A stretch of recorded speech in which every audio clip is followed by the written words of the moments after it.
Weather and life both change quickly. Do you have a farm estate plan? You need to learn the best option to help your family avoid or minimize federal estate taxes and other costs. I'm Brad Swenson, President of Swenson Investments in Commodities. We work confidentially with farmers, ranchers, and advisors to help develop the best farm estate plan.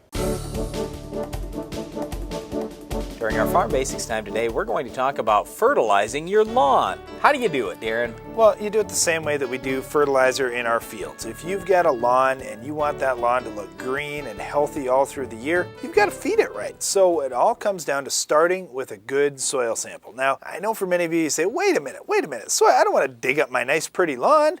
But you don't have to really dig up all that much. All you need is a small sample about a quart size at about a 6-inch depth. You do it in a few different spots out in the lawn. It's really not going to make any difference for your lawn. Then you send that sample in, have it analyzed. When you do that, send it to a lab that's going to do a micronutrient analysis as well as your NPK and other nutrients. Okay, and why is it so important for a person to do this? Well, because you don't want to feed your lawn wrong. Let's look at it this way. Let's just say you run to the grocery store or you run to the hardware store or you run to that big superstore down the road and you pick up a bag of fertilizer. What does it say? Well, spread one bag per 4,000 square feet or one bag per 5,000 square feet. Well, it seems so easy. I'll just go grab a bag and I'll start spreading it. But what if your lawn already has plenty of that particular nutrient? Now you're just wasting money. Plus, you're hurting the environment by putting all kinds of extra fertilizer out there that could just wash away. Well, that environmental thing is where I wanted to go with this, because if you're just fertilizing your lawn and you don't know really what should be on that lawn, there's a very high probability that you're over-applying fertilizer. I would go so far as to say that most of the over-fertilizer application that's done in the United States is not done on the farm level, because farmers don't want to waste money. They've got lots of dollars at stake. But it's real easy if you only have a little lawn. Overdoing it may only cost you $10. But if it costs millions and millions and millions of other people $10 too, extra,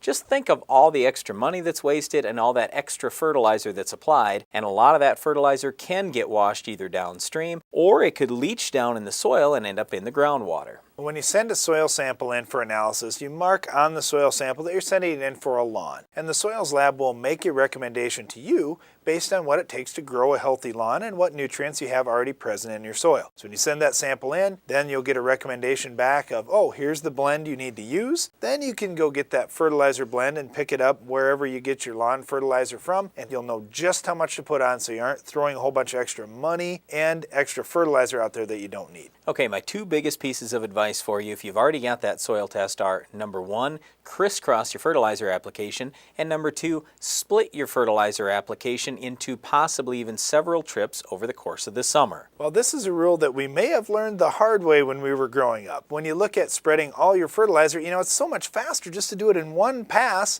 and just go really quick across the yard. Well, when you do that, if you overlap at all and you're putting on a full rate of fertilizer, you're going to see some burn on your lawn. Or if you got a little wide with your spread pattern, you're going to see a spot that doesn't get any fertilizer at all. And that's going to show up in your lawn as well. So by using just a half rate of fertilizer and going one way across your lawn and then going crossways with the other half rate on a second pass, now you've eliminated all that problem of overlapping or skipping spots on your lawn, and your lawn is going to look a lot better all through the summer. Now, when we talk about putting a little bit out on several different applications, this just makes so much sense. Well, it does, because your soil can't hold that much fertility all in one shot. And the thing is, with grass, it keeps growing pretty evenly all throughout the year, especially if you're watering it on a regular basis. It's not like crops, where crops may need a lot of nutrients at a certain time of the year and not very much at another time. Because they're trying to make seed. That's right. But the lawn, that's just trying to grow the whole time, just have foliar growth that entire summer. So you want to split apply those nutrients. So let's say every month you go out there, throw a little more fertilizer on, throw a little more fertilizer on, a little more fertilizer on. By doing that, you're going to have a nice looking lawn the entire year. And besides that, you're not over applying any one application. And when you're doing that lawn fertilizer, make sure you look at that complete soil test. Don't just look at what the N, P, and K are. On many bags of fertilizer,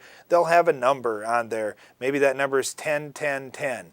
Well, that means 10% is nitrogen, 10% phosphorus, 10% potassium. Look at what the micronutrient blend is that's in that fertilizer as well. Get a complete fertilizer so your lawn does a better job staying green and healthy throughout the year. Yeah, not only micronutrients, but sulfur, possibly magnesium, calcium. There are a number of nutrients that your lawn needs.